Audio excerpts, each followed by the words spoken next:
जय मल्हार, जय राजे, उमाज नाईक. मित्रांनो, आपल्या भारत देशाला स्वातंत्र्य मिळवून देण्यासाठी अनेक क्रांतिवीरांनी बलिदान दिले. अशाच क्रांतिवीरांचा आपण इतिहास बघतोय. इतिहास क्रांतिवीरांचा या सिरीजमध्ये यामध्ये आपण सर्वप्रथम बघणार आहोत सुमारे 100 वर्षापूर्वी इंग्रजांच्या दडपशाहीविरुद्ध व समाजातील गावगुंडांच्या अन्यायाविरुद्ध शूरपणे लढलेल्या परंतु इतिहासाने दखल न घेतलेल्या दोन वीरांची सत्य कहाणी म्हणजेच बाजा या दोन शूरवीरांची सत्य कहाणी. यामध्ये आपण मित्रांनो 1 ते 7 भाग बघितले तर आपल्या चॅनलमध्ये प्लेलिस्ट आहे, तिथे जाऊन तुम्ही पाहू शकता. आज आपण भाग 8 पाहणार आहोत इतिहास क्रांतिवीरांचा या सिरीजमध्ये. सर्वप्रथम भारताचे पहिले आद्य क्रांतिकारक राजे उमाज नाईक यांना वंदन करून भाग 8ला सुरुवात करूया. पुकळेवाडीला संपूर्ण धनगर समाजाची वस्ती. पुकळेवाडी खिंडीच्या पूर्वेला 2 किलोमीटर अंतरावर होती. वाडीच्या भोवती बोडक्या टेकड्यांचा वेढा होता. त्या टेकड्यांच्या पायथ्याला 20 ते 25 मेंढराची वाडगे आपापल्या रानाच्या कडेला होती.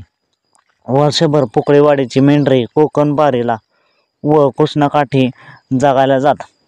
धनगर मंडळी आपला प्रपंच घोड्याच्या पाठीवर लादून सगळ्या मुलकात भटकंती करीत. त्यांची घोडी बुटकी व तांबड्या रंगाची काटक होती. सगळ्या गावात मिळून 50 ते 60 घोडी होती. लांडग्यापासून मेंढराचे राखण करायला त्यांनी कुत्री पाळली होती.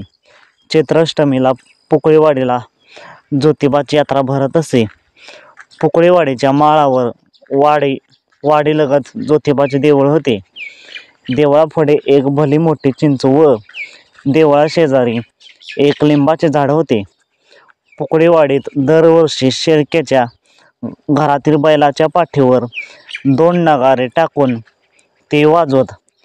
पुकळेवाडीची तरणी पोरे व म्हातारी माणसे सुद्धा चैत्र पौर्णिमेला वाडी रत्नागिरीच्या ज्योतिबाच्या यात्रेला चालत जात असत.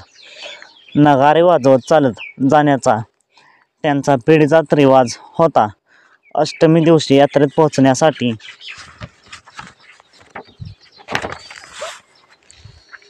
सर्व मंडळी 2 दिवस आधीच निघत असत. मित्रांनो, हा होता भाग 8.